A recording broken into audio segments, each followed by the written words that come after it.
Okay, the next subtopic we have is buildings, temples, mosques, and tanks.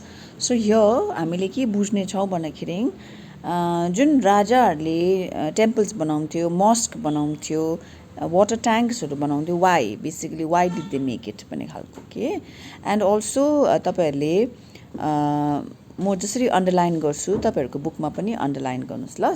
So buildings, temples, mosques and tanks. Now these temples and mosques were given, it's beautifully constructed. Why? Because they were places of worship. Okay, त्यो त भयो place of worship त भयो, तर what was the other reason? अरू के कारण थियो? Why were they built भन्दाखेरि चाहिँ they were also meant to demonstrate the power, wealth and devotion of the patron. Patron भन्दाखेरि चाहिँ जसले पनि यहाँनिर कि पैसा लगाएर मान्छे लगाएर बनाउनु लाउँछ, जस्तो कि राजा या फिर मर्चेन्ट जसले पनि बनाउनुहुन्छ, उनीहरूको पावर, उनीहरूको वेल्थ अनि उनीहरूको डिभोसनलाई चाहिँ के गर्थ्यो? दर्शाउँथ्यो, डेमोन्स्ट्रेट गर्थ्यो.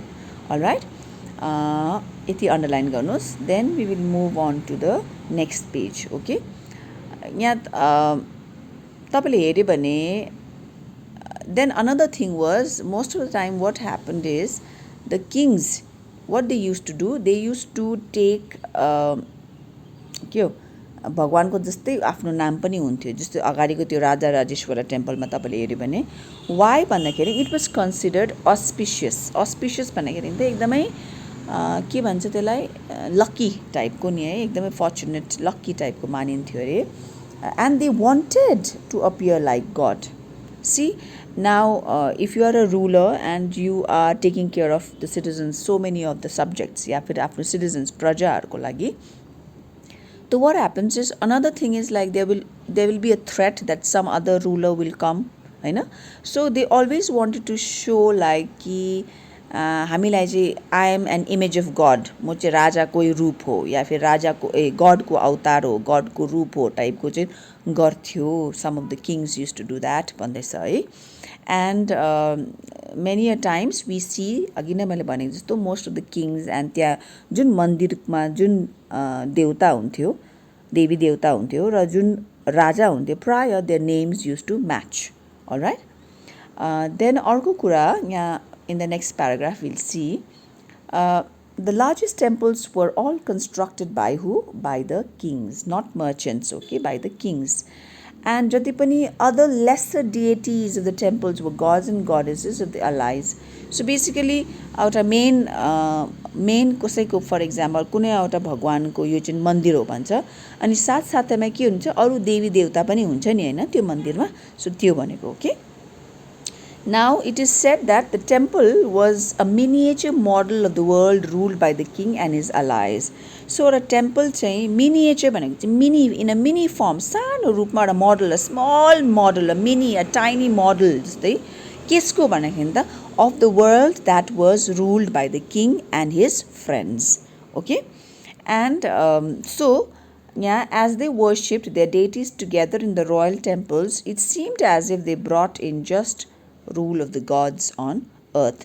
अब हामीले यो पनि हेर्नुपर्छ कि in the olden times people were साह्रै देवी देवता भगवानहरूलाई मान्ने है, एकदमै रिलिजियस हुनुहुन्थ्यो. अ लट अफ टाइम्स धेरै सुपरस्टिसियस पनि उनीहरू हुनुहुन्थ्यो है. So many times you could see that the people in power like the kings would use that for their benefit also. उनीहरूको आफ्नो फाइदाको लागि पनि त्यो युज गर्ने गर्थ्यो है. अब तपाईँले यहाँ राजाहरूको देख्यो न, यो चाहिँ अब मुस्लिमको सुल्तान पादशाहहरूले चाहिँ कस्तो, what did they also claim that they were गडको अवतार, incarnations of god? Did they claim that कि वी आर भगवानका रूप? So what we see is here, they did not. Okay, they never said that we are incarnations of God. अनि उनीहरूले चाहिँ सुल्तानहरूको चाहिँ के थियो रहेछ, shadow of God, गडको चाहिँ छाया हो, shadow of God भनेर गर्थ्यो रहेछ. How we know this, how do we know उनीहरूले यस्तो भन्थ्यो भन्दाखेरि चाहिँ because in Quwwat al Islam mosque यहाँ चाहिँ एउटा के छ, इन्स्क्रिप्सन पाइएको छ, त्यहाँनिर लेखिएको पाएको छ that the shadow of God भनेर है. अन्त त्यहाँनिर so basically they have given a reason that Alauddin was chosen by God. Okay, why? Because it seems Alauddin had these qualities of Moses and Solomon. अब Moses Solomon भने चाहिँ जति पनि नानीहरूले इस्लाम मान्नुहुन्छ या फिर क्रिस्चियनिटी मान्नुहुन्छ तपाईँहरूले बुझ्छ कि मोजेस एन्ड सोलोमन चाहिँ त्यो ओल्ड टेस्टमेन्ट या फिर कुरानको एकदमै इम्पोर्टेन्ट के हो प्रोफिट्सहरू होइन राजा हो सोलोमन त एन्ड मोजेस चाहिँ एकदमै वान अफ द फर्स्ट प्रोफिट्सहरू जस्तै हो होइन उनीहरूको. सो उनीहरूको चाहिँ अलाउद्दिन ह्याड द्याट क्वालिटी भनेर अब त्यत्रो ठुलो ठुलो मान्छेसँग चाहिँ कम्पेयर गरेको छ है.